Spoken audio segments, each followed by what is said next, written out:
Bonjour à tous, bienvenue dans cette nouvelle vidéo. Aujourd'hui, nous allons débriefer le Grand Prix des États-Unis qui a eu lieu ce week-end, donc le Grand Prix de Formule 1. C'est le premier débrief d'un Grand Prix que je fais.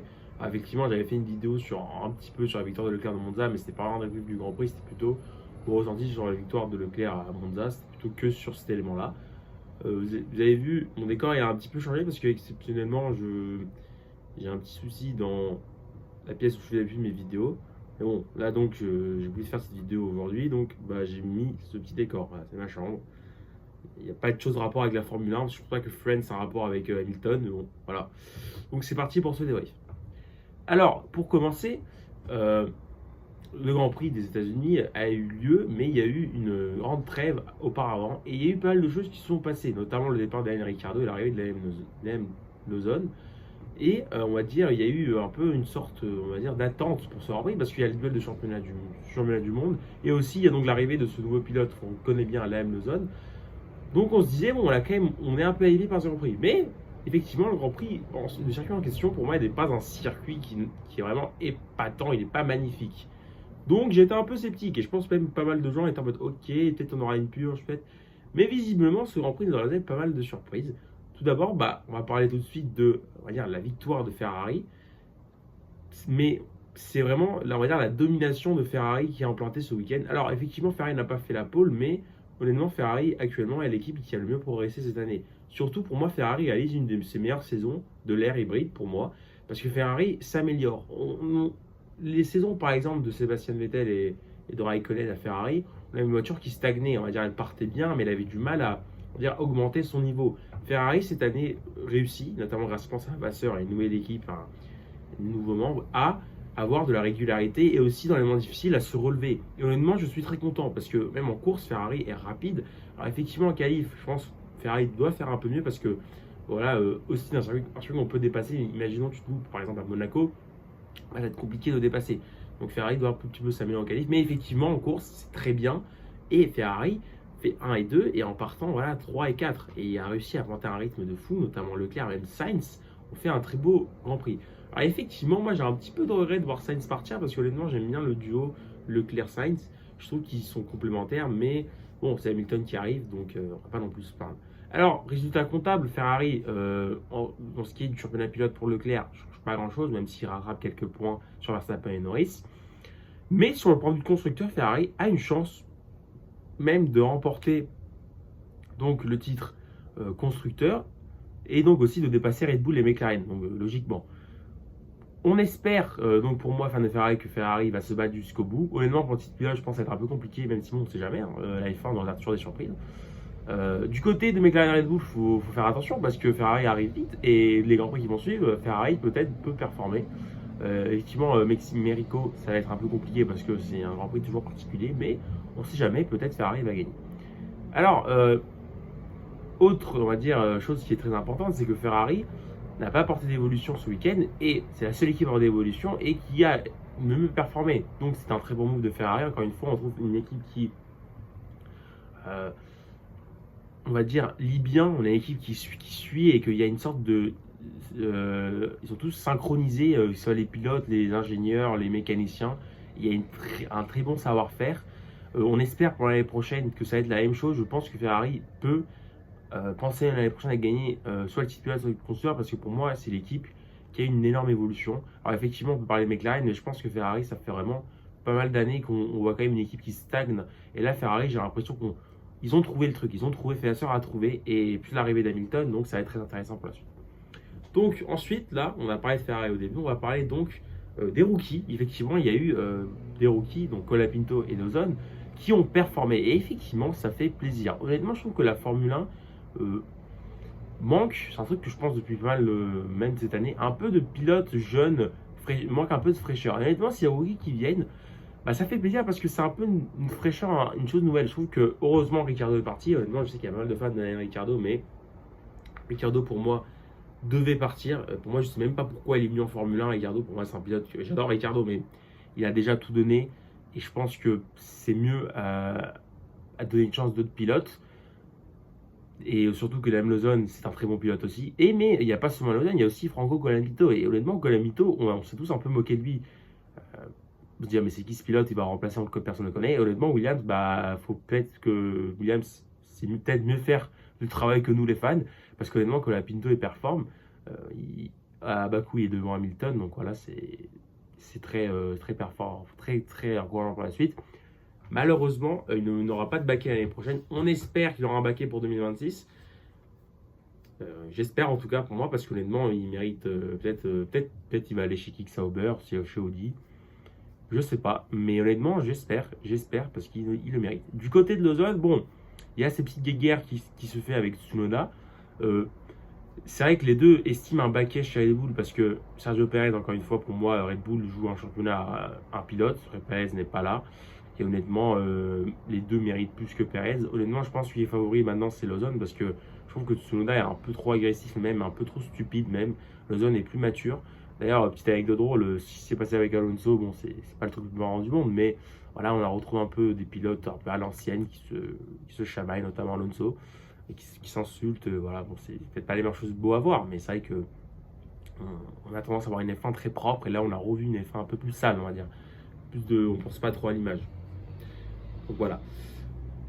On va passer donc à la troisième réaction. J'en ai fait deux, j'en vais faire une troisième. Et on va parler donc de Mercedes. Mercedes s'est totalement planté ce week-end. Honnêtement, Mercedes, c'était catastrophique. Alors, c'est vrai qu'on avait vu une partie de saison que Mercedes allait même peut-être devancer Ferrari.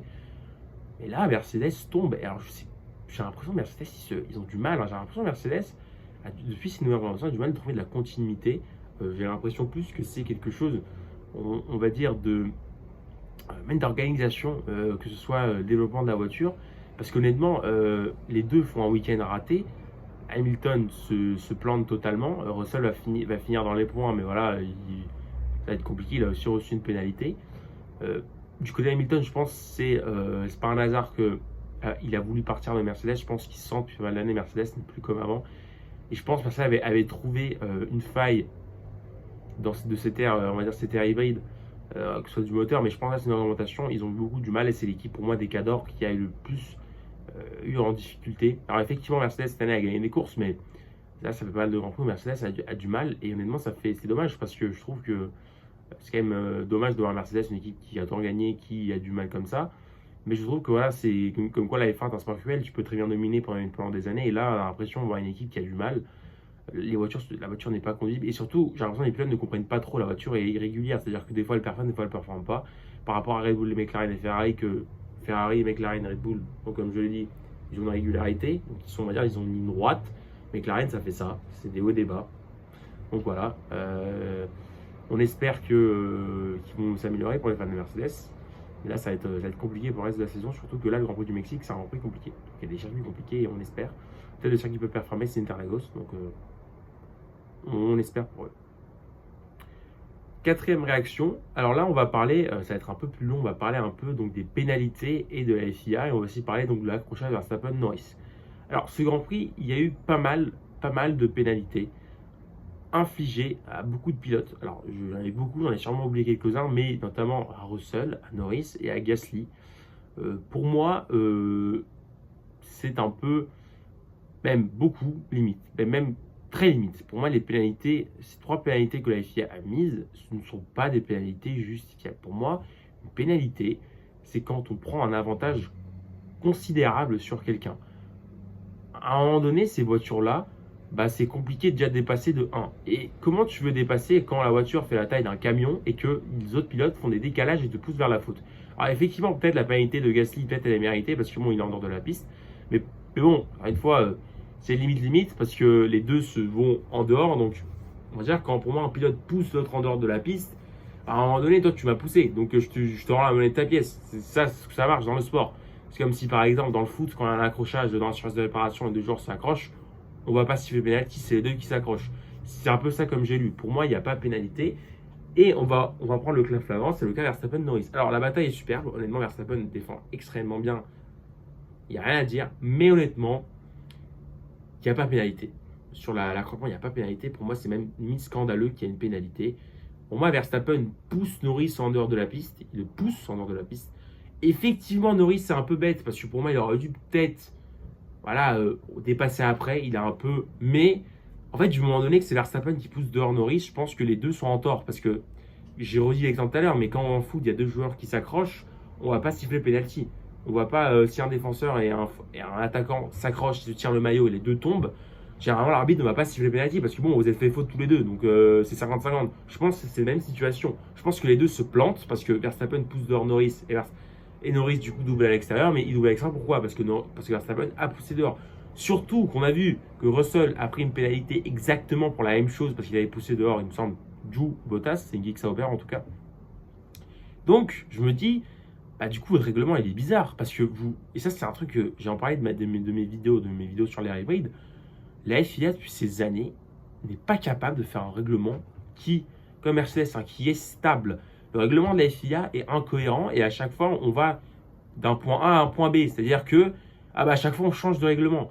Pour moi, le gros problème, c'est ces circuits qu'il n'y a pas de bac à gravier, du coup, c'est des limites de piste. Et pour moi, des limites de piste, ce n'est pas suffisant. Si vous voulez être, on va dire, têtu et sévère, vous mettez du gravier. Vous faites des circuits avec du gravier. Parce que là, le pilote, il va se planter tout seul. Parce que pour moi, les deux, en fait, ils se battent pour un championnat du monde. Donc à un moment donné, tu ne peux pas mettre une pénalité parce qu'un pilote va en dehors des limites. À un moment donné, moi, je ne suis pas pour les.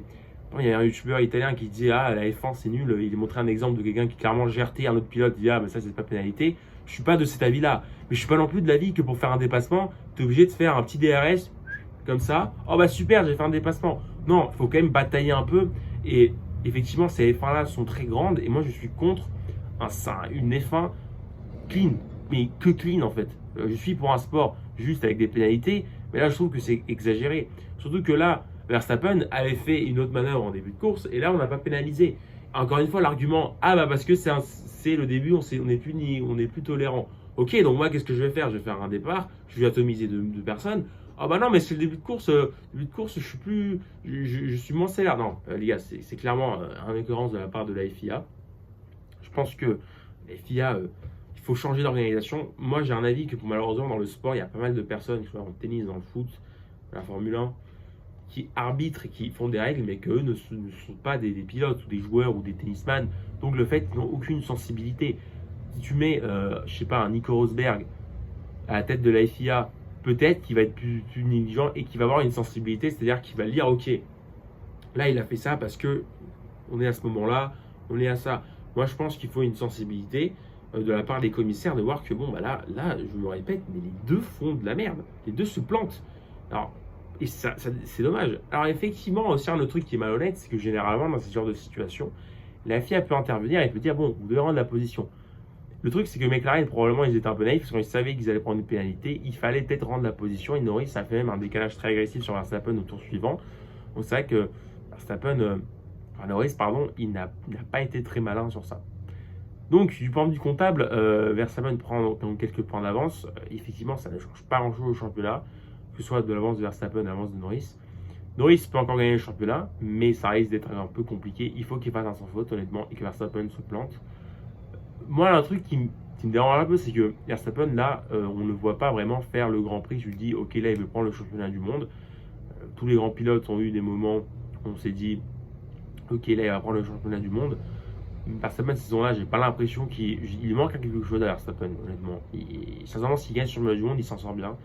Parce que McLaren a eu beaucoup d'opportunités. Du côté donc de Leclerc est toujours troisième. Honnêtement, ça ne change pas grand-chose. Mais dans les batailles de fin de classement, effectivement, il y a quelque chose qui change. C'est que Williams prend de l'avance sur Alpine. Du côté de chez Alpine, on n'en a pas beaucoup parlé, mais effectivement, c'est dommage parce que Gasly était 6ème et il finit 12ème. Voilà, donc ils ont des livrets pas ouf, ils ont aussi des performances pas ouf, malheureusement. Donc voilà, c'était tout pour moi pour ce premier débrief d'un Grand Prix. J'espère que ça vous a plu. Encore une fois, mon décor va être un peu différent. J'espère que ça ne va pas vous gêner. Ne vous inquiétez pas, mon salon il va très vite revenir. On se retrouve très vite pour de nouvelles vidéos. D'ici là, portez-vous bien. Et on se retrouve très vite. Et bon week-end de course parce que là, il y a un autre week-end de course qui arrive et ça va être intéressant.